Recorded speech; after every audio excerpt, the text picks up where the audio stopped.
sepakat melaksanakan prioritas di setiap akhir bulan yang sudah lama kita liburkan, mungkin gara-gara wabah yang masih menimpa kita. Dan sekarang mudah-mudahan wabah ini dengan doa kita bersama sudah pergi menjauhi kita, dan mungkin masih ada sisa-sisa wabah yang masih mendekat dengan kita. Kita akan membaca doa, yaitu doa tolak bala. Mudah-mudahan wabah ini akan berakhir di sekeliling kita semua. Amin ya rabbal alamin. Dan untuk menghematkan waktu, marilah acara yang penuh berkah ini kita mulai dengan mengucapkan basmalah. Bismillahirrahmanirrahim. Tertib acara pada malam yang mulia ini akan saya baca. Yang pertama, pembukaan yang saya bawakan oleh saya sendiri. Yang kedua, pembacaan ayat-ayat suci Al-Quran. Yang ketiga, mungkin kata-kata sambutan nanti disampaikan oleh pada kemakmuran masjid kita atau yang mewakili. Dan yang keempat, terakhir, tausiah agama nanti yang dibawakan oleh al-ustaz kita. Dan untuk menghematkan waktu, marilah kita dengar untuk mendapat barokah dibacakan ayat suci Al-Quran oleh adinda kita, yaitu adinda Muhammad Alfi. Kepada adinda kita persilakan dengan segala hormat.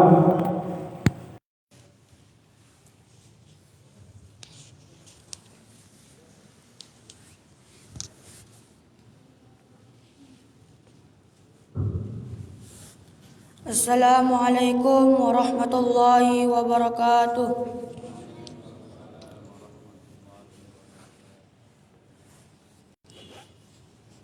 A'udzu billahi minasy syaithanir rajim. Bismillahirrahmanirrahim.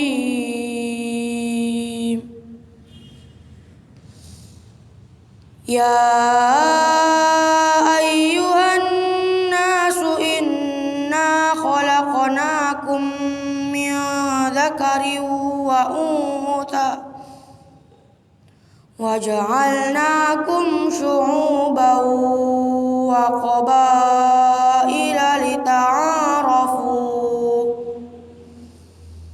Inna akramakum 'indallahi atqakum, innallaha 'alimun khabir. Qalatil a'rabu amanna qul tu'minu walakin qulu aslamna walamma yadkhulil imanu fi qulubikum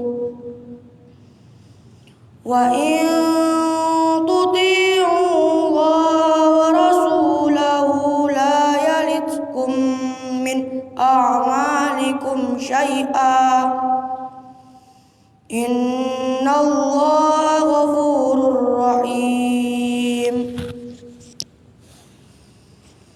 Innamal mu'minuna alladzina amanu billahi wa rasulihi thumma lam yartabu wa jahadu bi amwalihim wa anfusihim wajahadu bi amwalihim wa anfusihim fi sabilillah ulaika humus shadiqun. Qul atu'allimuna Allah bidinikum wallahu ya'lamu ma fis samawati wa ma fil ardh wallahu bikulli syai'in alim. Yamunnuna 'alaika an aslamu qul la tamnu 'alayya islamakum balillahu yamunnu 'alaikum an hadakum lil imani in kuntum shadiqin. Innallaha ya'lamu ghaibas samawati wal ardh wallahu basirum bima ta'malun. Shadaqallahul azim. Assalamualaikum warahmatullahi wabarakatuh. Terima kasih kepada kita yang telah membaca ayat suci Al-Quran. Kalau tak salah dibaca itu surat Al-Hujurat yang tentang pergaulan kita, tentang kita arafu tadi dibilang, yaitu tentang kita saling mengenal mengenal. Itulah pada malam ini kita buka berita, mudah-mudahan Ustaz pun menceramah nanti tentang kita kebersamaan saling mengenal. Terima kasih sekali lagi kepada kita, mudah-mudahan mendapat rahmat dan barakah kita pada malam yang mulia ini. Dan selanjutnya acara yang ketiga, yaitu sebelum kita masuk di acara pokok, kita minta acara kata-kata sambutan atau kata nasihat dari kedua atau yang mewakili dari Badan Kemakmuran Masjid Istiadah, yaitu kepada Bapak Haji Awaludin. Kepada Haji Awaludin kita persilakan dengan segala hormat.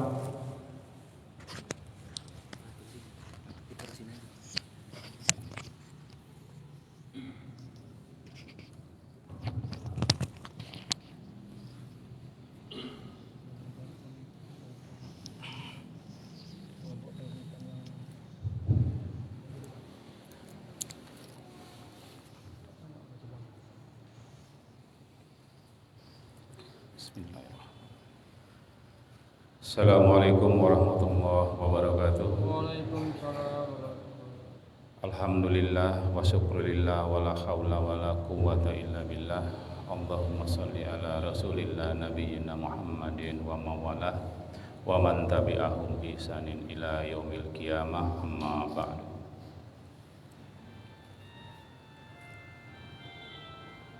Yang saya hormati Al-Mukarram Bapak Al-Ustaz Sugianto SHI yang telah hadir di tengah-tengah kita. Kemudian yang saya hormati segenap unsur pengurus Badan Kemakmuran Masjid Istiadah yang hadir pada malam hari ini. Kemudian yang saya hormati seluruh jamaah pengajian yang hadir pada malam hari ini yang dirahmati Allah Subhanahu wa taala. Pertama dan yang utama, marilah kita mengucapkan puji dan syukur kita kehadiran Allah Subhanahu wa taala yang mana hingga saat ini kita cukup banyak diberikan nikmat, di antaranya nikmat iman, nikmat Islam, nikmat kesehatan dan kesempatan, sehingga kita dapat hadir di rumah Allah ini dalam rangka melaksanakan pengajian rutin setiap akhir bulan yang dilaksanakan di Masjid Istiadah. Kemudian selawat beriring salam marilah kita hadiahkan kepada junjungan alam Rasulullah Muhammad sallallahu alaihi wasallam. Allahumma shalli wa sallim alaihi. Semoga kita sebagai umatnya akan memperoleh syafaatnya di yaumil akhir kelak. Amin ya rabbal alamin. Bapak-bapak yang saya hormati, pertama saya menyampaikan permohonan maaf dari Bapak Ketua Badan Kemakmuran Masjid Istiadah, yaitu Bapak Haji Muhammad Imam Arif SPDI, yang tidak dapat hadir pada malam hari ini karena memang beliau ada satu tugas dinas, yaitu mengikuti diklat. Jadi titip salam beliau kepada kita semuanya. Kemudian beliau semalam itu meminta kepada saya untuk mewakili dalam memberikan kata sambutan. Alhamdulillah saya juga diberi izin oleh Allah untuk bisa dapat hadir bersama kita di sini. Nah, sebagaimana kita ketahui bersama bahwa pengajian kita ini kita laksanakan 1 bulan sekali, yaitu di akhir bulan, dan ini adalah pengajian rutin di bawah Badan Kemakmuran Masjid Istiadah. Jadi pengajian atau majelis taklim seperti ini sangatlah kita butuhkan sebenarnya, terutama untuk meningkatkan ilmu kita, kemudian untuk menyuburkan iman kita, dan selanjutnya juga dapat memberikan spirit atau semangat kita untuk bisa beribadah lebih baik lagi. Nah, ini harus tetap kita jaga. Jadi harapan kita terutama kepada segenap unsur pengurus, baik itu unsur pengurus Badan Kemakmuran Masjid Istiadah maupun unsur pengurus dari masing-masing kelompok pengajian, kita harapkan inilah yang menjadi pioner atau inilah yang memberikan contoh kepada jamaah-jamaah lainnya untuk kita dapat hadir di setiap pengajian yang dilaksanakan di Masjid Istiadah ini. Insya Allah kita bersama dapat memakmurkan masjid ini, meskipun dalam kondisi saat ini masih dalam situasi pandemi, seperti yang Pak Protokol, Pak Hafli tadi sampaikan. Kondisi saat ini sudah melandai, dibuktikan dengan Kota Medan tadinya yang terus mendapat level 4, segala kegiatan kita dibatasi. Sekarang ini sudah ke level 3, ya kita harapkan semakin membaik sehingga kita dapat normal kembali. Namun begitu, protokol kesehatan tetap kita jalankan. Insya Allah kita terlindung dari wabah penyakit ini. Itu yang saya kira bisa saya sampaikan dalam kata sambutan kali ini. Sekali lagi terima kasih saya ucapkan atau kami ucapkan kepada bapak-bapak yang hadir pada malam hari ini. Saya sudahi dengan billahi taufik wal hidayah. Wassalamualaikum warahmatullahi wabarakatuh.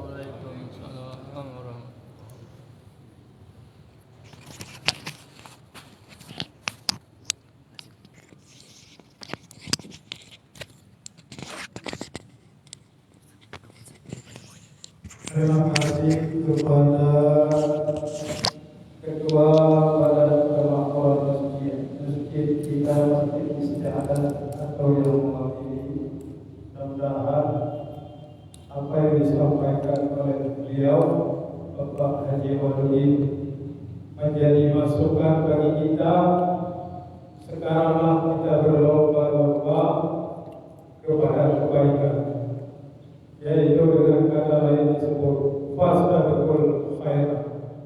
Mudah-mudahan kita semua yang disampaikan oleh beliau dapat diikuti, dan di kali-kali yang akan datang, bulan yang akan datang, mudah-mudahan menjadi ramai lagi kita duduk di masjid kita ini, dan saya lupa tadi sambil duduk kita berniatlah beriktikaf. Mudah-mudahan kita diberi rahmat oleh Allah Subhanahu wa Ta'ala. Dan selanjutnya acara yang terakhir dan dengan tausiah atau ceramah agama yang disampaikan oleh Al-Ustaz kita, yaitu Al-Ustaz Sugianto SPDI, dan kita dengar bersama, mudah-mudahan mendapat barakah dan hikmah dari Allah Subhanahu wa Ta'ala. Dan kepada Ustaz kita persilakan dengan segala hormat. Assalamualaikum warahmatullahi wabarakatuh. Alhamdulillah alladzi hadana lihadza wa ma kunna linahtadiya laula an hadana Allah. Man yahdillahu fala mudilla lahu wa man yudlilhu fala hadiyalah. Ashhadu an la ilaha illallah wahdahu la syarika lah ta'ziman li sya'ni, wa ashhadu anna Muhammadan 'abduhu wa rasuluhu ad-da'i ila ridwani. Allahumma salli wa sallim wa barik ala sayyidina Muhammadin nuril dhati wa sirri sari fi sa'iril asma'i was sifat wa ala alihi wa sahbihi wa sallim.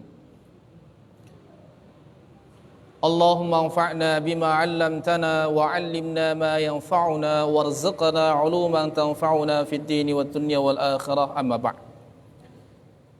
Bapak dan saudara jamaah yang dimuliakan Allah Subhanahu wa taala, bersyukur kepada Allah atas limpah rahmat dan karunia-Nya. Anugerah terbesar dan teragung yang Allah Subhanahu wa taala berikan kepada kita adalah hidayah, sehingga kita memilih keimanan kepada Allah Subhanahu wa taala. Setelah hidayah, Allah Subhanahu wa taala memberikan taufik kepada kita sehingga kita memilih jalan-jalan kebaikan, jalan-jalan ketaatan, dan itu dibuktikan pada malam hari ini. Kita meninggalkan rumah kita, waktu istirahat yang mungkin nyaman kita rasakan pada malam hari ini, ditambah dengan hujan yang turun begitu lebat. Masya Allah, begitu enaknya kalau seandainya malam ini kita langsung tidur, Pak. Tapi kita memilih untuk berkumpul di masjid yang mulia ini dalam rangka menghidupkan majelis ilmu, merajut komunikasi kita, merajut hubungan kita sesama kaum muslimin, terkhusus yang berada di sektor wilayah tidak jauh dari lingkungan Masjid Isti'adah. Salam dan salawat kita persembahkan kepada Rasulullah Muhammad sallallahu alaihi wasallam, qudwah hasanah kita, manusia yang memiliki keistimewaan, kesempurnaan secara fisik, begitu juga dengan perilakunya, sehingga layak dijadikan sebagai teladan. Beliau sudah dalam keadaan mulia bahkan sebelum dilahirkan. Ketika dalam keadaan di dalam kandungan ibunya dalam keadaan mulia, lahir dalam keadaan mulia, tumbuh menjadi remaja dalam keadaan mulia, diangkat menjadi seorang nabi, diangkat menjadi seorang rasul dalam keadaan mulia, wafat dalam keadaan mulia, bahkan ketika berbangkit pun beliau dalam keadaan mulia. Dalam satu kesempatan Rasulullah SAW pernah bersabda, seluruh nabi pada hari berbangkit nanti berada di bawah panjinya Rasulullah Muhammad SAW. Ketika kita dikumpulkan di padang mahsyar, di mana kita tidak memiliki sesuatu pun yang dapat menutupi tubuh kita, jarak matahari hanya sejengkal di atas kepala kita, kita dicekam dengan rasa takut, dan di saat itu kita diarahkan untuk meminta bantuan, meminta syafaat kepada para nabi.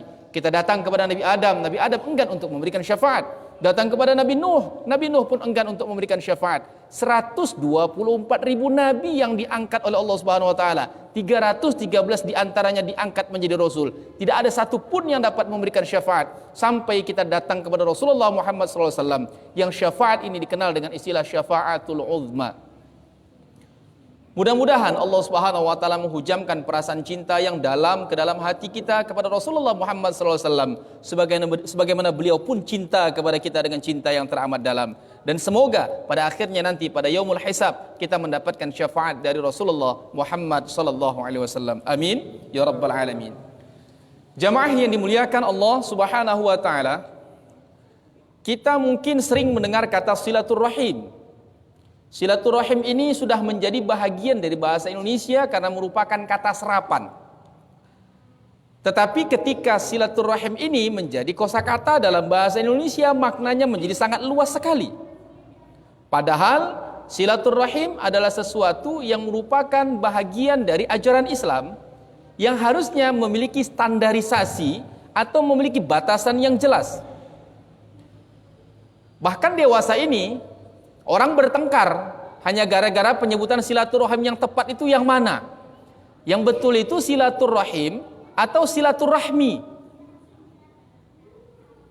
Padahal jamaah yang dimuliakan Allah Subhanahu wa taala, kalau kita menyebut silaturrahmi atau menyebut silaturrahim, kesalahan dalam penyebutan ini pun tidak menyebabkan kita berdosa karena kita tidak sedang membaca Al-Qur'an. Ini hanya kesalahan dalam penyebutan istilah saja. Walaupun kendati pun demikian, kalau kita melihat kitab Ghidha'ul Albab fi Syarhi Manzumatil Adab pada juz 1 halaman 354, bahwasanya kata rahim itu bisa disebut dengan beberapa varian. Bisa disebut dengan silaturrahim, bisa disebut dengan silaturrahmi, bisa disebut dengan silaturrahim, macam-macam, dan kesemuanya benar. Walaupun pada akhirnya para ulama mengatakan penyebutan yang paling dhabit, yang paling kokoh, yang paling kuat itu ya silaturrahim, tanpa menafikan dan menganggap salah orang yang menyebut dengan sebutan silaturrahmi. Oleh sebab itu jangan lagi kita bertengkar mana yang bagus, silaturrahmi atau silaturrahim, sama saja dua-duanya. Ya. Karena kesalahan dalam penyebutan istilah ini pun tidak menyebabkan seseorang menjadi berdosa. Yang menjadi perhatian kita adalah bahwa batasan silaturrahim itu. Kenapa kita harus mengetahui dan memahami batasan silaturrahim? Karena sebab silaturrahim adalah bahagian dari Islam yang kita diperintahkan untuk merajut silaturrahim itu, dan kita dilarang untuk memutuskan silaturrahim. Di dalam Al-Quran misalnya surah An-Nisa ayat 1, Allah Subhanahu wa taala berfirman, wattaqullaha alladzi tasaaluna bihi wal arham. Dan bertakwalah kepada Allah yang dengan namanya kalian saling meminta, wal arham, dan peliharalah hubungan kekerabatan. Di dalam surah An-Nahl ayat 90 Allah Subhanahu wa taala berfirman, innallaha ya'muru bil adli wal ihsan wa ita'i dzil qurba. Sesungguhnya Allah memerintahkan kepada kalian untuk berlaku adil, berbuat baik, dan juga memberikan hak kekerabatan. Di dalam Al-Quran juga terdapat larangan terhadap pemutus silaturahim. Bisa dilihat di dalam surah Muhammad ayat 22 ayat 23. Allah berfirman, fahal asaitum in tawallaitum an tufsidu fil ardi wa tuqatti'u arhamakum. Dan apabila kalian itu diberikan kekuasaan, lantas kalian akan menggunakan kekuasaan itu untuk melakukan kerusakan di muka bumi, wa tuqatti'u arhamakum, dan kalian memutuskan kekerabatan. Ulaikal ladzina la'anahumullah. Mereka itulah orang yang mendapat laknat dari Allah. Karena sebab apa? Melakukan kerusakan di muka bumi, memutuskan hubungan kekerabatan. Di dalam hadis-hadis Rasulullah SAW juga banyak berbicara tentang hal ini. Bahkan silaturrahim itu dihubungkan dengan keimanan.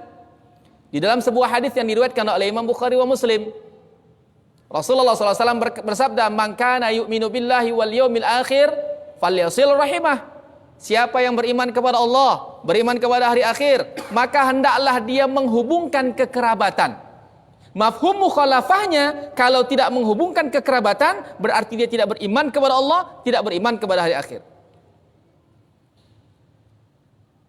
Fadilah keutamaan silaturahim juga disebutkan di dalam hadis.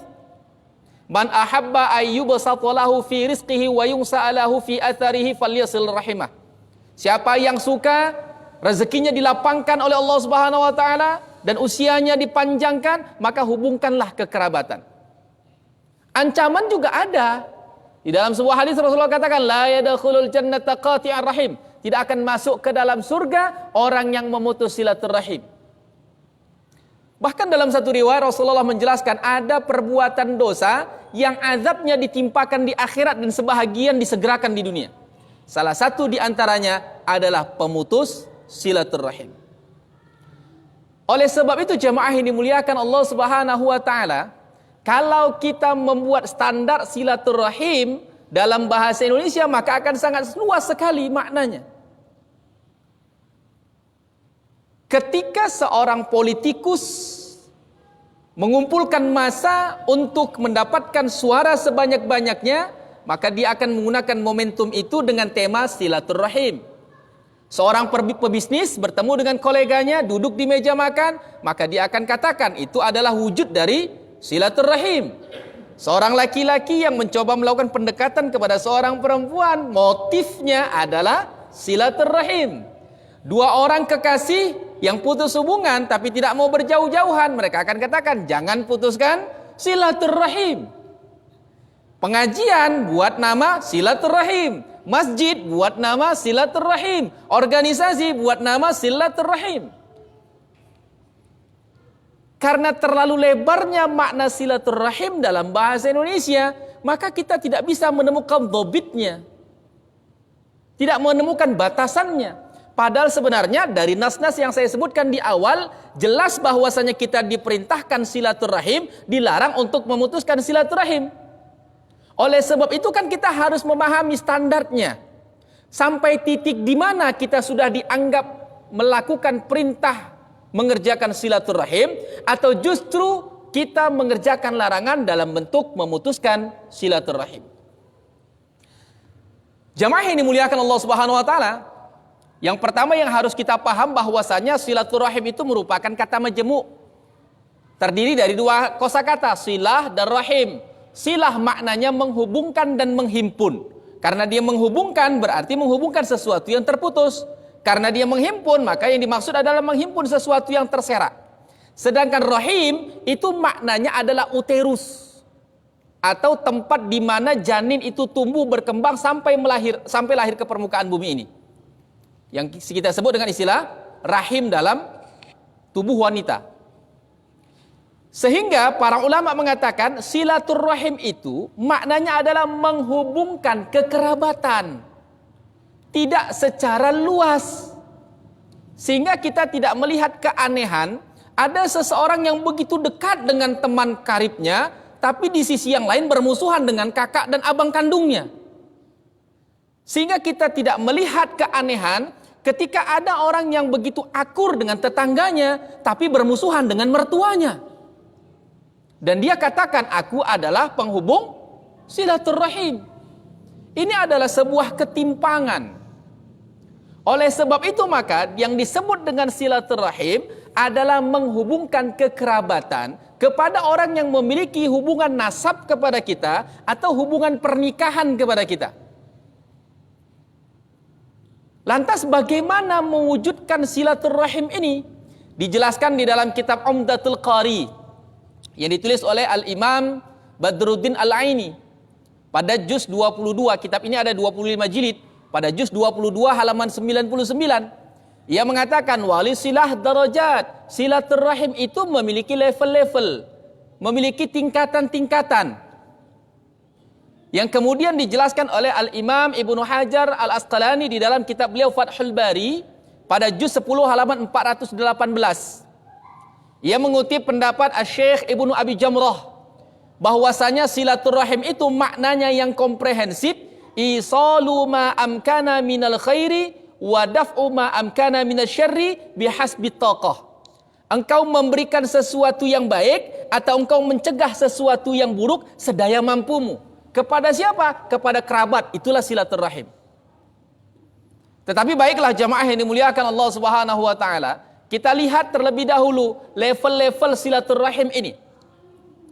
Sebagaimana yang dikemukakan oleh Qadhi Iyad di dalam kitab Umdatul Qari, bahwasanya level yang pertama itu adalah silaturrahim bil mal. Silaturrahim merajut hubungan kekerabatan dengan menggunakan harta. Ini yang banyak tidak dipahami orang. Orang menganggap silaturahim itu cukup kita datang berziarah, datang berkunjung, kemudian say hello, menebar senyum, habis itu kembali, kemudian kita katakan, saya sudah bersilaturahim. Silaturahim itu di level yang pertama itu ya bil mal, dengan menggunakan harta. Mari kita lihat di dalam Al-Quran surah Al-Isra ayat 26. Allah Subhanahu wa taala berfirman, wa atizal qurba, berikanlah hak kekerabatan itu, wa atizal qurba haqqahu, berikanlah kekerabatan itu haknya. Apa haknya? Ayat ini masih umum sekali pembahasannya. Tapi ketika ayat ini dilanjutkan, wa atizal qurba haqqahu wal miskin, berikanlah kerabat-kerabat itu haknya, demikian juga dengan orang-orang miskin. Jadi ayat ini satu kata dengan kata berikutnya dihubungkan dengan satu huruf yang disebut dengan huruf atop. Wa. Fungsi huruf atop itu menghubungkan kata setelahnya dengan kata sebelumnya dan kedua-duanya memiliki kedudukan yang sama. Ini yang sering sekali orang salah di dalam memahami teks ayat. Contoh di dalam Al-Quran surah Tahrim tuh. Allah berfirman, "Qu anfusakum wa ahlikum nara." Jagalah dirimu dan keluargamu dari api neraka. Dipahami oleh sebahagian orang, jaga diri dulu baru keluarga. Kalau udah sempurna diri ini, baru kita mengajak orang lain kepada kebaikan, mencegah orang lain dari keburukan. Keliru. Yang tepat adalah bahwa jaga dirimu bersamaan dengan itu jaga juga keluargamu, barengan. Di tengah ketidaksempurnaan kita, bersama-sama kita saling menjaga.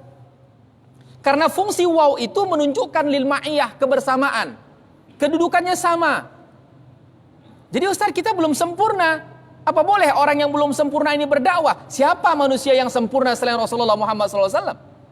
Makanya Al-Hasan Al-Basri, sebagaimana dikutip oleh Imam Al-Qurtubi di dalam kitab tafsirnya, pernah mengatakan bahwa kalau syarat orang boleh berdakwah, mengajak kepada kebaikan, mencegah dari keburukan, haruslah orang yang sempurna dapat dipastikan di dunia ini tidak akan ada yang mampu melakukannya selain daripada Rasulullah Muhammad SAW. Tapi yang kita tahu bahwa dakwah itu sampai kepada kita sampai detik ini yang disampaikan oleh orang-orang yang tidak sempurna itu. Jemaah yang dimuliakan Allah Subhanahu wa taala. Kita kembali kepada ayat tadi surah Al-Isra ayat 26. Wa atizal qurba haqqahu wal miskin. Berilah haknya kerabat itu, begitu juga dengan orang miskin. Bagaimana cara kita mengetahui hak kerabat? Maka kita hubungkan kepada hak orang miskin. Apa hak orang miskin? Apakah kita datang ke rumahnya, ketuk pintu, ucap salam, kemudian kita tebar senyum, lalu kita katakan, hai saudaraku, apakah engkau masih miskin? Cukup begitu saja? Atau kita menggunakan harta kita membantu orang miskin? Jawabannya adalah bahwa hak orang miskin dari kita adalah dengan kita mengeluarkan sebahagian harta kita kepada mereka. Oleh karena hak orang miskin adalah dengan kita mengeluarkan harta, begitu juga dengan hak kekerabatan. Menghubungkan silaturahim itu dengan menggunakan harta. Oleh sebab itu jemaah yang dimuliakan Allah Subhanahu wa taala, orang yang benar-benar serius mau bersilaturahim itu, maka dia akan mencermati keluarganya, kerabatnya. Siapa di antara kerabatnya yang mungkin kekurangan uang sehingga mereka tidak makan? Siapa mungkin di antara kerabatnya yang rumahnya hampir rubuh perlu direnovasi? Siapa mungkin di antara kerabatnya yang tidak memiliki uang sehingga tidak mampu membiayai sekolah anaknya? Siapa mungkin di antara kerabatnya yang tidak punya uang, dia dalam keadaan sakit butuh biaya pengobatan? Siapa mungkin di antara kerabatnya yang sedang menghadapi masalah ekonomi, maka dia terjun langsung menggunakan hartanya membantu kerabatnya. Itu baru namanya silaturahim yang ideal. Ini kan kita aneh, Pak. Ada dua orang bersaudara dari rahim yang sama, dari sulbi yang sama. Yang satu rumahnya tinggi menjulang, yang satu lagi hampir roboh. Ini menunjukkan bahwa ada di antara mereka yang tidak merajut silaturahim dengan ideal, dengan cara yang benar. Apa dengan cara yang benar? Bil mal. Mewujudkan silaturahim bil mal ini banyak caranya. Bisa dengan cara kita memberikan hadiah, memberikan bantuan cuma-cuma dalam bentuk sedekah, dalam bentuk zakat, bisa dalam bentuk membayarkan hutangnya, bisa dalam bentuk membayarkan fidyahnya, membayarkan nazarnya. Gunakan harta kita. Makanya di dalam kitab Ahlul Bari dikatakan takunu silah bil mal. Maka silah itu berlaku dengan cara menggunakan harta. Oleh sebab itulah jamaah yang dimuliakan Allah Subhanahu wa taala, para mufasir sepakat ketika menafsirkan firman Allah di dalam surah Al-Isra ayat 26, wa atizal qurba haqqahu wal miskin. Maka yang dimaksud di dalam ayat itu adalah silaturrahim tadi. Dengan cara apa? Menggunakan harta. Jamaah yang dimuliakan Allah Subhanahu wa taala. Ketika di level yang pertama ini kita tidak mampu mewujudkannya, maka turun ke level yang kedua. Dengan cara apa? Bil khidmah. Dengan cara memberikan pelayanan, dengan cara memberikan bantuan, tenaga, keahlian yang kita miliki untuk membantu persoalan yang dihadapi oleh kerabat kita.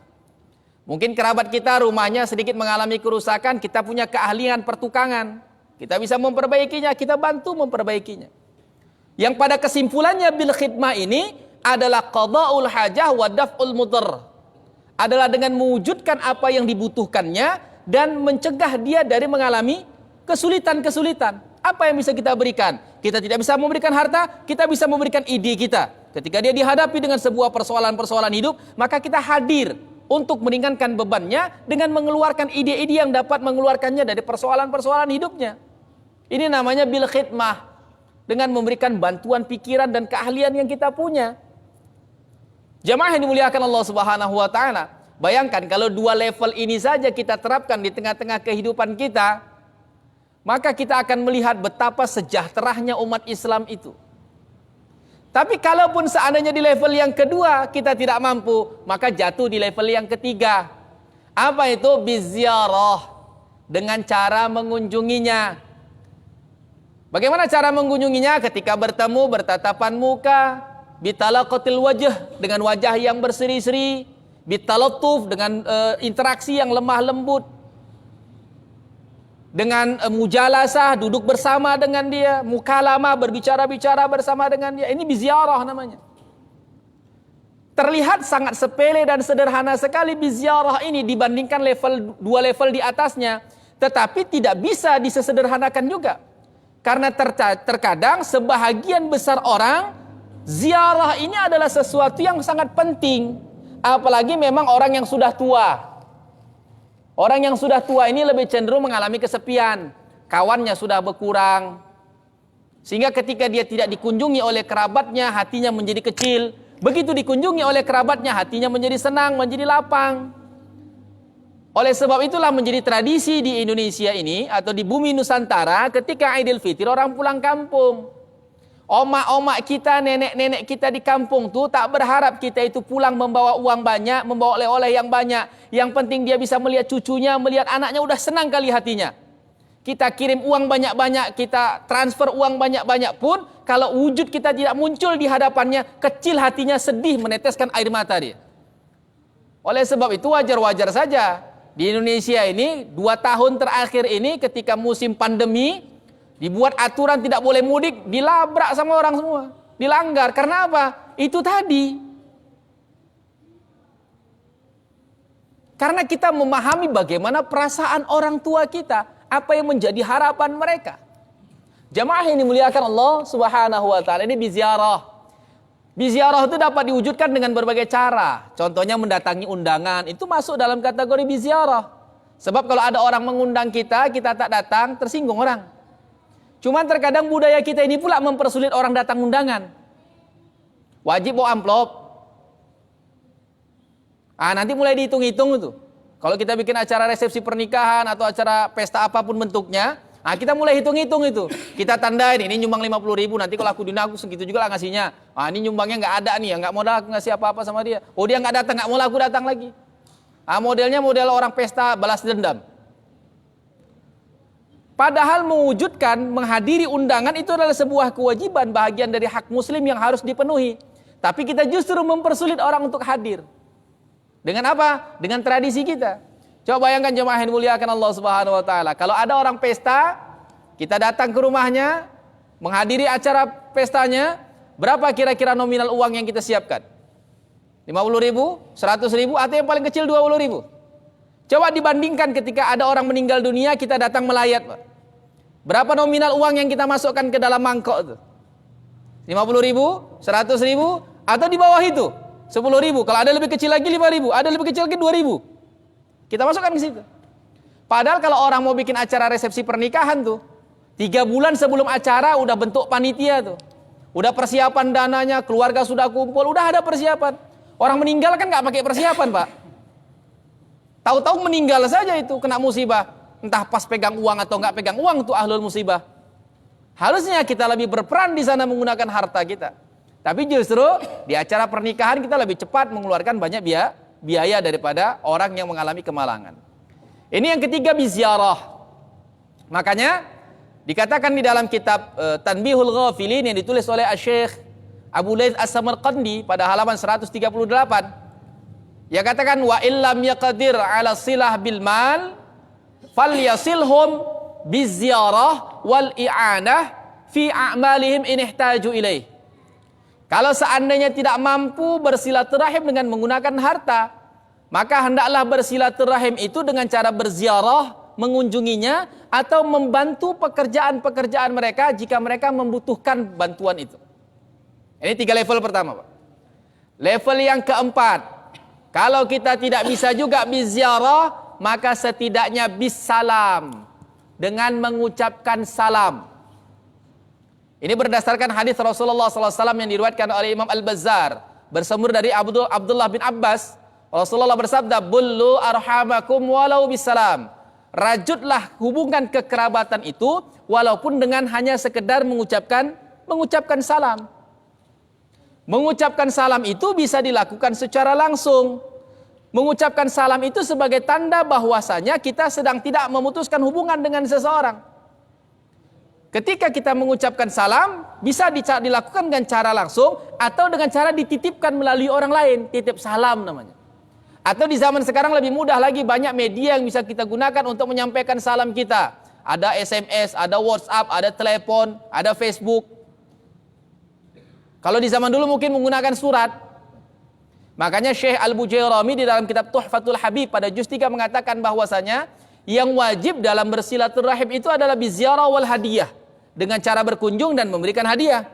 Tapi kalau tidak mampu juga melakukannya dalam bentuk itu, maka bisa dalam bentuk bil kitabah, kirim surat. Tapi kata beliau, kalau kita mampu untuk bisairah dengan cara mengunjunginya, maka itu lebih utama. Jadi bersilaturahim itu di level yang keempat bisa dengan cara bisalam tadi itu, mengucapkan salam. Bahkan para ulama mengatakan mengucapkan salam ini tidak hanya sebatas kepada orang-orang baik saja. Kerabat kita mungkin ada yang merupakan ahlul maksiyah, tidak boleh kita memutuskan silaturahim dengannya. Maka kita bisa mewujudkan silaturahim itu dengan cara mendoakannya. Semoga dia mendapat hidayah, semoga dia bertaubat, semoga dia mendapatkan kebaikan, boleh. Bahkan kendati pun mereka adalah orang yang tidak satu akidah dengan kita, tetap kita dianjurkan merajutkan hubungan kekerabatan kepada mereka. Dalam wujud doa juga boleh. Mendoakan orang non-muslim yang dia tidak satu akidah dengan kita, dalam keadaan dia masih hidup, agar dia mendapatkan hidayah dari Allah Subhanahu wa taala, maka dibolehkan, bahkan dianjurkan. Yang tak boleh mendoakan mereka dalam keselamatan. Seperti ucapan salam, assalamualaikum, kepada mereka tak boleh. Karena apa? Itu doa keselamatan. Tapi kalau doa untuk mendapatkan hidayah, mendapatkan petunjuk, boleh kepada orang yang non-muslim. Ini level yang keempat. Level yang kelima, tak mampu juga mengucapkan salam. Setidaknya bitafaqudil ahwal, nanya kabar. Gak jumpa kita sama kerabat kita itu, ternyata kita ketemu sama tetangganya atau orang yang dekat dengan kerabat kita, tanya kabarnya. Bagaimana kesehatannya, bagaimana pekerjaannya, bagaimana profesinya, bagaimana kehidupannya, tanya kabar. Memang terkesan sepele tanya kabar, tapi dari menanya kabar, dari tafaqudil ahwal ini bisa meningkat ke level yang di atasnya. Awalnya kita nanya kabar, udah dapat kabar, kita minta salam kita disampaikan kepadanya. Kemudian ketika kita mengetahui ada kabar buruk tentang dirinya, kita berusaha untuk berziarah. Ketika kita berziarah, kita lihat memang dia membutuhkan bantuan khidmah dari kita, maka kita berikan khidmah. Ternyata kita punya harta, kita gunakan harta. Dari tafaqqudil ahwal bisa meningkat kepada level-level di atasnya. Dan ternyata jamaah yang dimuliakan Allah Subhanahu wa taala, Masya Allah, di level yang kelima ini tak mampu juga dia melakukannya. Maka setidaknya di level yang keenam, dan ini adalah level terendah. Apa itu? Bikaffil adza, menahan diri tidak mencederai kerabat. Ini terkadang kita sering sekali Pak bikin acara arisan, kumpul. Arisan itu sebenarnya ejawantah dari silaturahim kan? Kita kumpul dengan kerabat biar saling kenal, tahu kita cucu kita siapa, keponakan siapa, sepupu siapa, tahu kita kerabat kita siapa. Tujuan dari arisan itu adalah silaturahim. Tapi ternyata di balik perkumpulan arisan itu justru kita memutuskan silaturahim. Dengan cara apa? Dengan cara idza, mencederai perasaan saudara dan kerabat kita. Macam udah 10 tahun berumah tangga, kok belum punya anak? Sakit hati orang. Macam mana? Kok masih miskin aja? Sakit hati orang. Ini masuk dalam kategori memutuskan silaturahim. Sebab apa? Mencederai perasaan orang. Maka mencederai ini bisa dengan banyak bentuk. Bisa dengan cara merampas hartanya, mencederai fisiknya, atau merusak kehormatannya. Yang paling sering terjadi kalau merampas harta ini berkaitan dengan warisan. Abang, adik, saudara, satu keluarga bisa bertengkar. Gara-gara apa? Gara-gara warisan. Merampas harta kerabat itu masuk bahagian dari pemutus silaturahim. Jadi jamaah yang dimuliakan Allah Subhanahu wa taala, di level terendah itu bikafil adza, menahan diri tidak mencederai kerabat. Jaga betul lisan kita. Jangan sampai ada kerabat kita yang merasa tersinggung dengan ucapan-ucapan kita.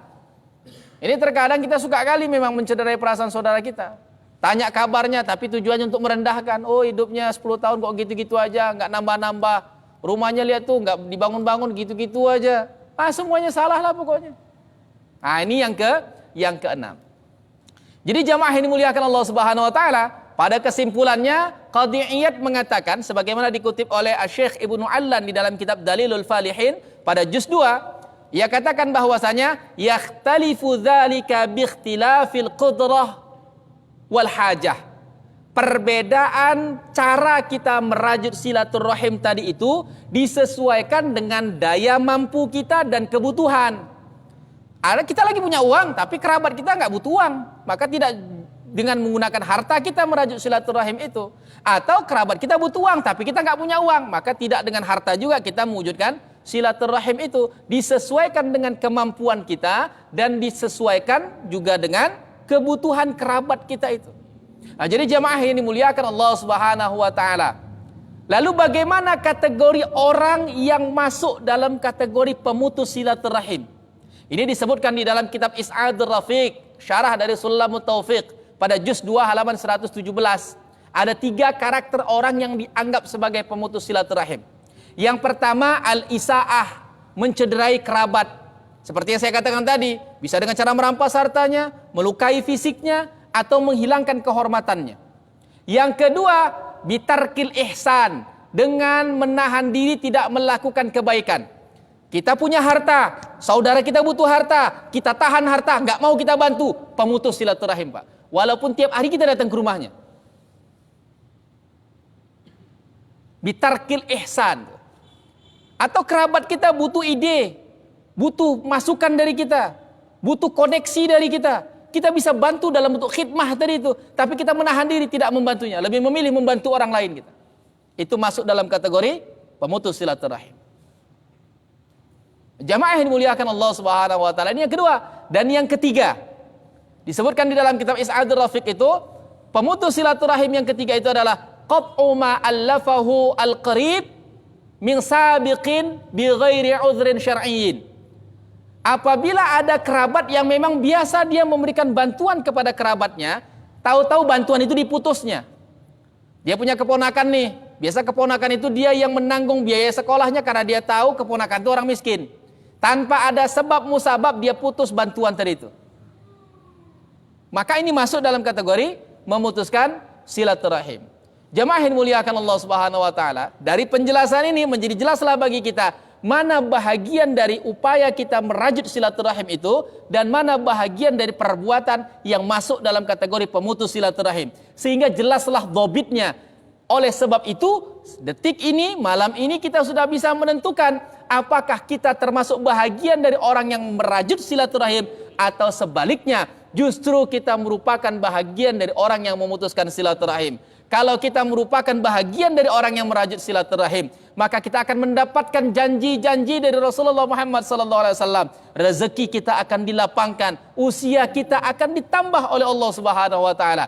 Tapi jika sebaliknya, kalau kita merupakan bahagian dari orang-orang yang pemutus silaturahim, ancaman Allah pun tidak ringan bagi pemutus silaturahim. Sulit masuk ke dalam surganya Allah dalam keadaan kita memutuskan silaturahim.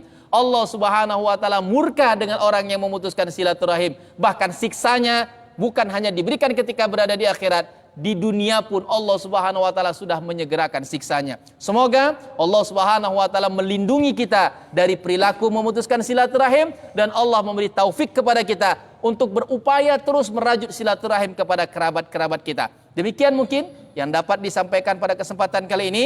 Mungkin dapat dilanjutkan dalam bentuk sesi tanya jawab. Insyaallah kita dapat mendiskusikannya. Wallahu a'lam bishawab. Terima kasih kepada Ustaz Ida yang sudah menyampaikan begitu banyak masalah-masalah tentang hukum yang telah kita jalankan sehari-hari. Mungkin masih ada kesilapan, kesalahan yang disampaikan oleh Ustaz. Kita yang mendengar, kita yang melakukan setiap hari, masih ada kesalahan, dapatlah kita robah, dapatlah kita perbaiki supaya hidup kita tambah aman dan diberikan petunjuk oleh Allah Subhanahu wa taala. Dan sekali lagi kepada Ustaz, kita ucapkan terima kasih yang sebanyak-banyaknya. Mudah-mudahan beliau dipanjangkan umurnya dan menjadi pedoman hidup bagi kita semua. Dan selanjutnya mungkin kita ada waktu sedikit lagi untuk berdiskusi atau tanya jawab. Marilah kepada bapak-bapak yang kurang jelas, dapatlah kita tanya masalah-masalah apa ataupun yang tidak berkenaan dengan yang diceramah tadi, boleh juga. Dan kepada bapak-bapak siapa yang mau berdiskusi, kita persilakan dengan segala hormat.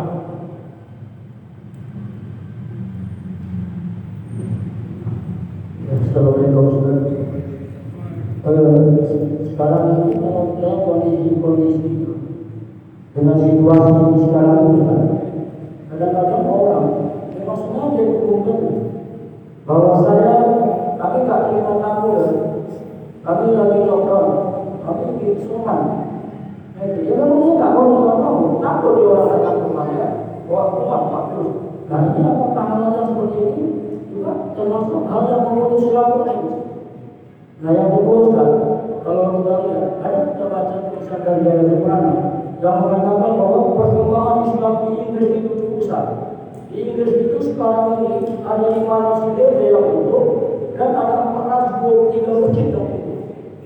Jadi yang masuk Islam itu banyak-banyak anak remaja.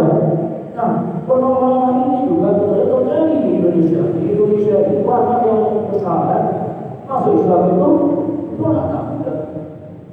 Nah, kalau seandainya anak muda ini dia bersahadat, diusir oleh keluarganya, dilakukan kekerasan, diintimidasi oleh keluarganya, terus datang ke masjid, minta pertolongan, minta perlindungan.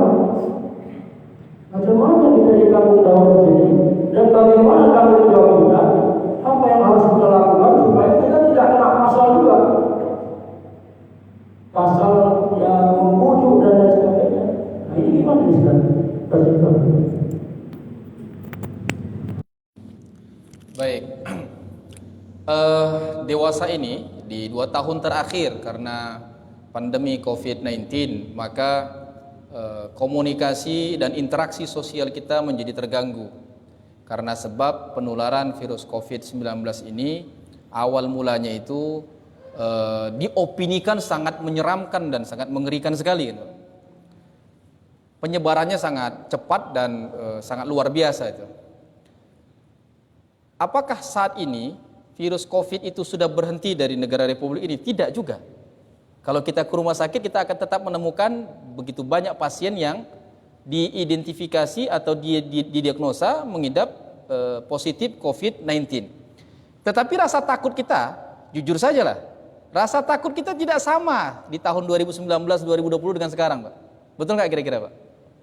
Karena sebenarnya yang paling menyeramkan itu adalah opini yang dimunculkan. Opini yang dimunculkan itu sangat menyeramkan sekali, Pak. Dulu pertama kali info tentang COVID-19 ini muncul, jangankan orang yang positif COVID, Pak. Orang yang terindikasi berinteraksi dengan pasien COVID itu langsung kena isolasi. Saya berani berbicara begini karena 2 orang mertua saya yang urus kena positif COVID, Pak. Ibu kandung saya positif COVID. Saya peluk, saya gendong, saya mandikan, saya urus, Pak. Enggak pakai masker, enggak pakai alat yang kayak astronot tuh enggak, Pak. Alhamdulillah sampai detik ini Bapak lihat saya sehat-sehat saja. Dan kedua mertua saya dan ibu kandung saya alhamdulillah sudah sehat sekarang. Artinya apa? Sebenarnya COVID ini enggak menyeramkan kali. Tidak semenakutkan sebagaimana yang diopinikan. Tapi kita tidak boleh menafikan memang COVID itu ada. Karena memang penyakitnya ada. Buktinya apa ya? Ibu saya memang COVID. Kedua orang mertua saya memang COVID. Cuma kalau kita mengkaji dari segi hukumnya, itu kan beda standarisasi. Kalau dalam kaidah usul itu kan ada ad-daruratu tubihul mahzurat. Mudarat itu membolehkan sesuatu yang terlarang. Dan mudarat itu bisa membuat hukum itu menjadi berubah. Sehingga mendapatkan rukhsah. Contoh misalnya itu kan, sholat Jumat boleh tidak dilakukan diganti dengan sholat zuhur. Ketika ada apa? Ada darurah. Atau sholat berjamaah bisa hilang kesunahannya menjadi sholat munfarid sendiri-sendiri karena ada darurah. Yang menjadi persoalannya itu standarisasi darurah dari segi ulama dengan pemerintah itu kan beda, Pak. Contoh nih misalnya, menurut pemerintah kita ini sedang mengalami krisis. Tapi menurut ulama kayaknya enggak lah. Kan jadi susah kan? Oleh sebab itu kalau Bapak membaca fatwa majelis ulama itu, fatwa majelis ulama dari pusat sampai di tingkat provinsi Sumatera Utara, tidak ada yang memastikan itu aturannya. Cuma membuat standar-standar umum. Kalau begini maka begini, kalau begini maka begini, kalau begini maka begini. Karena apa? Karena ulama sendiri punya standarisasi dengan penilaian analisa mereka. Ini kira-kira darurat enggak menurut kita ini? Kan begitu. Nah, jadi ketika ada orang yang enggan dia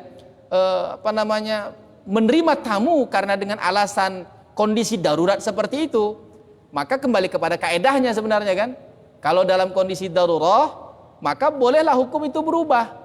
Tidaklah dia dikategorikan sebagai pemutus silaturahim karena penolakannya karena dikhawatirkan adanya darurat. Sebab apa? Maqasidus syariah itu bangunannya ada 2 sebagaimana dikemukakan oleh Al-Imam Jalaluddin As-Suyuti di dalam kitab beliau Al-Ashbah wa Nadhair. Apa itu? Jalbul masalih wa daf'ul mafasid. Mengambil maslahat dan juga menolak adanya mafsadat. Karena dia khawatir ada mafsadat dari pertemuan interaksinya, maka dia mencegah interaksi itu. Tujuannya adalah untuk menolak mafsadat, maka dibolehkan bahkan dianjurkan. Nah, jadi orang tersebut tidak serta-merta kita kategorikan sebagai orang yang pemutus silaturahim karena ada alasan yang mungkin dibenarkan oleh syariat. Ya mungkin dia pakai standarnya sendiri begitu kan. Bahwasanya dia menurutnya masih berbahaya begitu. Kemudian yang kedua, pertumbuhan umat Islam di Inggris dengan di Indonesia. Permasalahan di Indonesia ini, Pak, orang Indonesia ini suka latah. Itu permasalahan kita.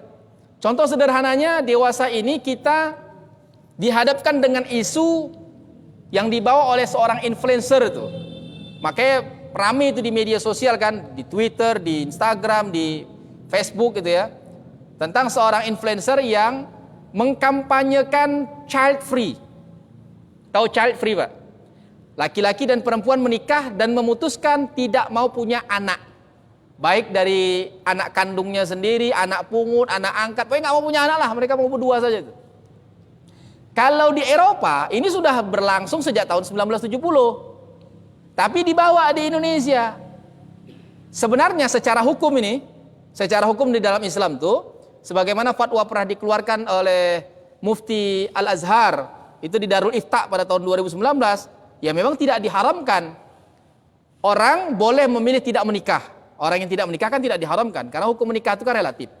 Kalau orang sudah menikah kemudian memutuskan untuk tidak punya keturunan juga tidak diharamkan, karena ada hadis tentang azl. Seorang suami yang melakukan hubungan seks dengan istrinya tapi memilih untuk tidak mengeluarkan spermanya di dalam rahim. Kalau dalam bahasa kita KB, Pak. Ada hadisnya, boleh KB kan? Boleh.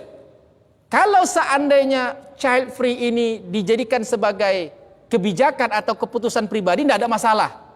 Tapi ketika child free ini dikampanyekan, bahkan mereka sampai membuat sebuah komunitas child free community, ini menjadi persoalan. Karena bertentangan dengan maqasidus syariah, tujuan dari pensyariatan. Ini dikemukakan oleh Imam Asy-Syatibi di dalam kitab beliau Al-Muwafaqat, bahwasanya maqasidus syariah itu ada 5. Yang terakhir itu adalah hifdzun nasl, menjaga keturunan. Esensi dan tujuan dari syariat pernikahan itu adalah dengan melestarikan spesies manusia itu tadi. Terkhususnya adalah untuk mengembangbiakkan hamba-hamba Allah Subhanahu wa taala. Kita tak bisa mengislamkan orang, Pak. Ceramah kita tak tahu kita orang mau masuk Islam atau tidak. Tapi menaruh keturunan kita ini, minimal kita melahirkan generasi-generasi muslim. Makanya banyak sebenarnya tokoh-tokoh liberal atau tokoh-tokoh orientalis yang mencoba meracuni pikiran kita dengan pikiran-pikiran liberal untuk merusak nilai-nilai keagamaan kita. Salah satunya tadi itu, child free dan lain sebagainya. Nah, jadi jemaah yang dimuliakan Allah Subhanahu wa taala, di Inggris tuh orang lebih cepat cerdasnya.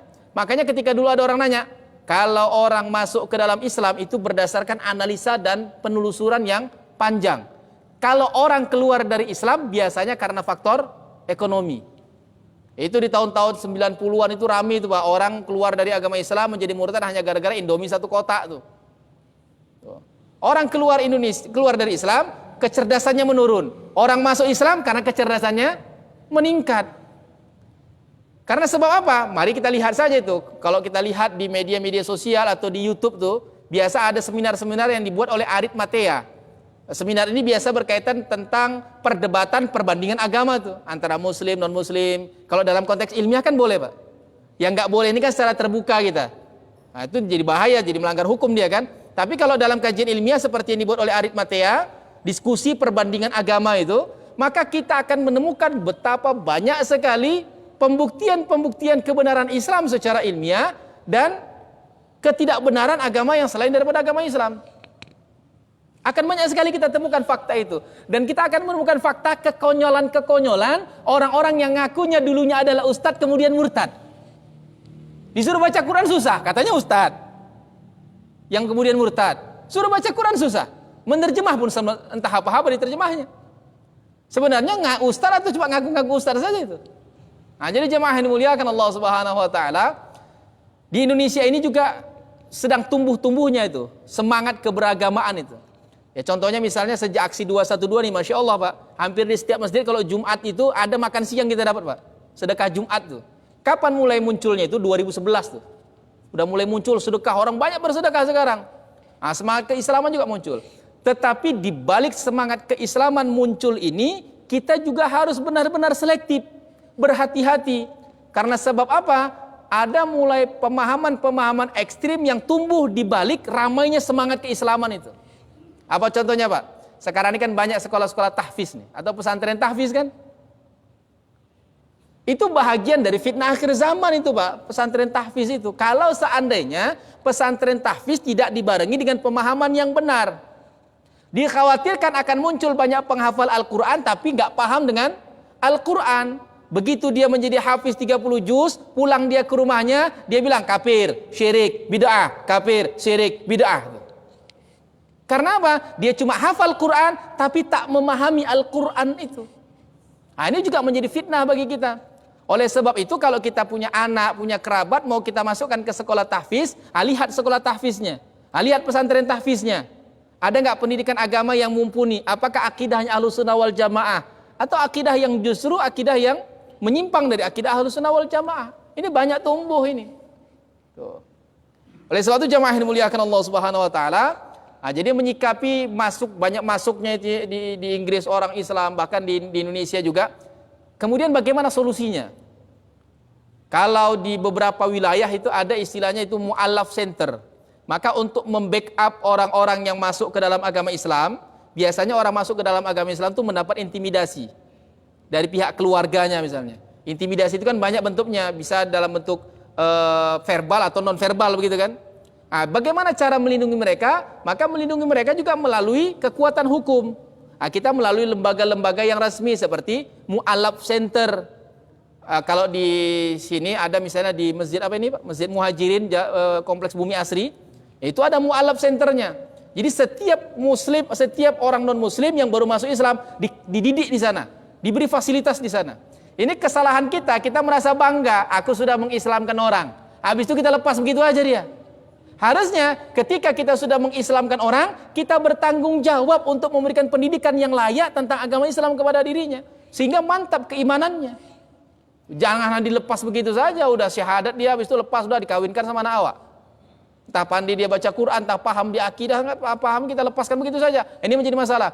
Maka cara membackupnya itu ya kita harus ikut aturan main perundang-undangan melalui lembaga-lembaga yang resmi. Jadi bisa aja kita bentuk mu'allaf center di beberapa tempat. Misalnya di Masjid Isti'adah ini. Bisa kita bentuk mu'allaf centernya. Kita tinggal bikin urus surat perizinan segala macam, yang insya Allah itu menjadi backupnya. Nah, makanya sebenarnya saya kan sering juga main-main ke Kemenak, main-main ke KUA. Sebenarnya ini juga bagian dari permasalahan nih kan. Kalau seandainya anak itu cukup umurnya, tidak ada persoalan sebenarnya. Tapi yang menjadi persoalan biasanya anak di bawah umur. Secara hukum belum cukup umur, di bawah 19 tahun misalnya kan. Sudah bisa bersyahadat dia. Tapi menurut undang-undang itu di bawah umur. Maka dia baru boleh masuk ke dalam agama Islam atau berpindah agama kalau dapat izin dari walinya, dari orang tuanya. Mana pula orang tuanya bakalan ngasih? Nah, bagaimana cara mengadvokasinya itu tadi? Ya kita harus melalui lembaga resmi. Oleh sebab itu jamaah yang dimuliakan Allah Subhanahu wa taala, umat Islam itu bukan hanya harus kuat akidahnya saja, tapi kuat juga sistemnya. Kalau tidak kita kalah kita.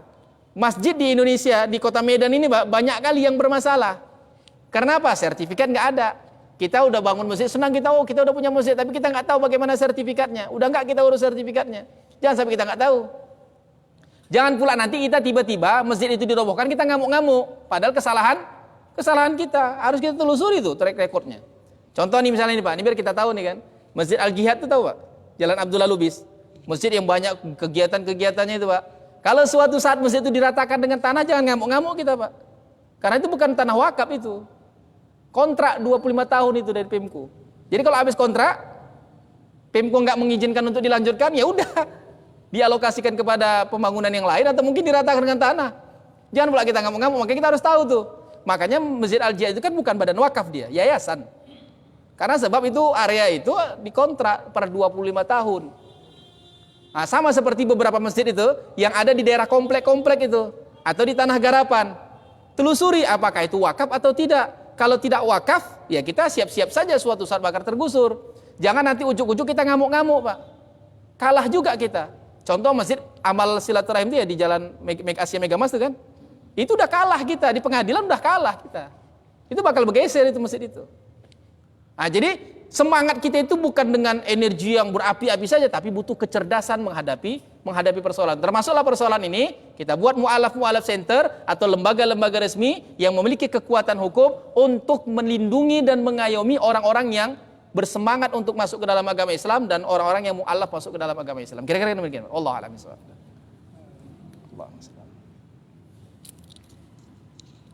Terima kasih kepada Pak Said yang bertanya. Ada lagi Pak yang belum jelas?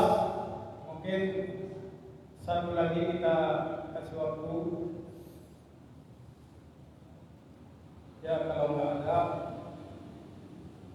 kita malam ini mengambil kesimpulan inti dari kita ini Yang pertama, apa yang disampaikan oleh Ustaz, kita harus istiqamah.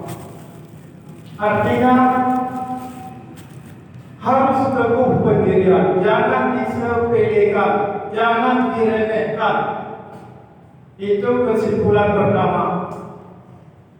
Yang kedua, harus kita istikharah. Apa arti istikharah? Sudah banyak rahmat nikmat yang diberikan Allah kepada kita, kita cari yang terbaik. Itu tujuan Allah kepada kita, mencari yang terbaik lagi. Ada satu yang kurang baik, yang lebih baik dicari yang terbaik. Itu dari kesimpulan yang kedua ceramah dari Ustaz kita. Yang ketiga adalah kita telah mungkin banyak melakukan kemungkaran, banyak melakukan segala sesuatu yang kurang tepat dengan hukum kita, hukum Islam. Kita harus beristighfar. Apa arti beristighfar? Mohon ampun kepada Allah. Yang selanjutnya satu lagi, mohon perlindungan. Setiap harta benda, setiap harta kita, baik anak, semua harta kita yang telah dicurahkan oleh Allah, dikaruniakan oleh Allah kepada kita, haruslah kita minta perlindungan kepada Allah. Artinya apa perlindungan? Istilahnya isti'adah. Inilah salah satu mungkin hampir sama dengan masjid kita, namanya isti'adah. Mohonlah kepada Allah perlindungan. Mungkin di sini saja yang dapat saya simpulkan. Saya sebagai pembawa acara, mungkin ada kesilapan penyampaian kata, tutur kata yang tidak mengenakan. Saya pertama mohon ampun kepada Allah dan mohon maaf kepada bapak-bapak sekalian. Dan pengumuman masalah perwiritan di malam Jumat saya tidak umumkan lagi. Mungkin sudah ada jadwal masing-masing. Dan sebelum kita tutup, marilah kepada Ustaz kita untuk membaca doa. Mudah-mudahan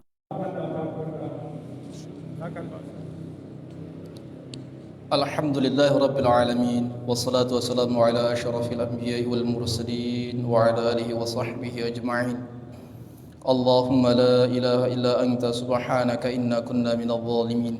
Rabbana zalamna anfusana wa in lam taghfir lana wa tarhamna lanakunanna minal khasirin. Allahumma ighfir lana dhunubana wa liwalidayya kullin minna warhamhum kama rabbawna shighara. واغفر للمؤمنين والمؤمنات والمسلمين والمسلمات الأحياء منهم والأموات إنك على كل شيء قدير. اللهم أصلح لنا ديننا الذي هو عصمة أمورنا، وأصلح لنا دنيانا التي فيها معاشنا، وأصلح لنا آخرتنا التي إليها معادنا، واجعل الحياة زيادة لنا في كل خير، واجعل الموت راحة لنا من كل شر. اللهم أرنا الحق حقا وارزقنا اتباعه، وأرنا الباطل باطلا وارزقنا اجتنابه. اللهم أعنا على ذكرك وشكرك وحسن عبادتك. ربنا آتنا في الدنيا حسنة وفي الآخرة حسنة وقنا عذاب النار. وصلى الله على سيدنا محمد وعلى آله وصحبه وسلم والحمد لله رب العالمين. والله أعلم بالصواب. إلى اللقاء مع السلامة والسلام عليكم ورحمة الله وبركاته. Jadi sebelum kita tutup, marilah kita membaca surat Fatihah sekali kepada saudara-saudara kita yang menjadi almarhum, yang pernah memimpin masjid kita ini, baik dia sebagai ketua, anggota, pengurus, penasehat, bahkan sekalipun menjadi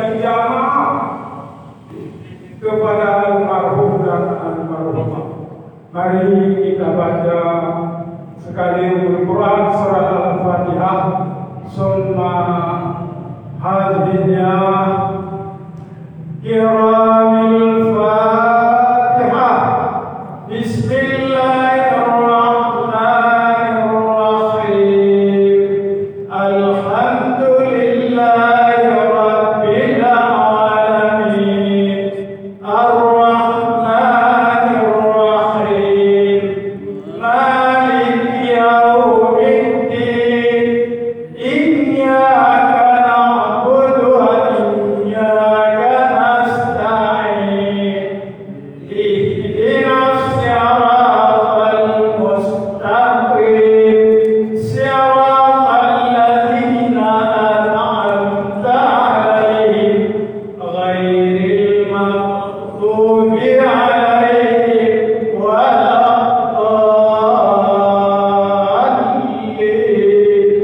Amin. Marilah untuk mengambil berkah.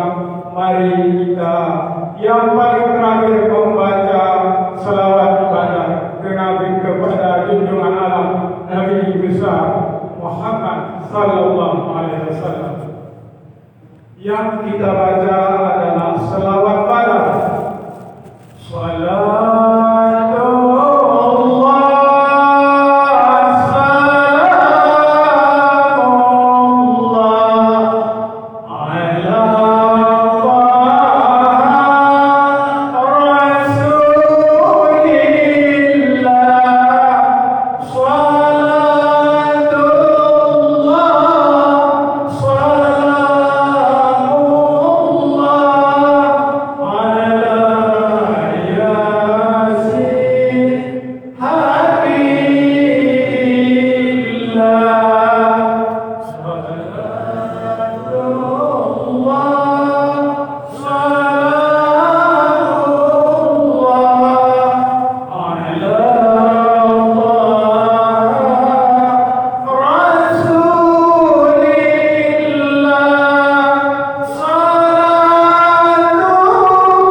Demikianlah semua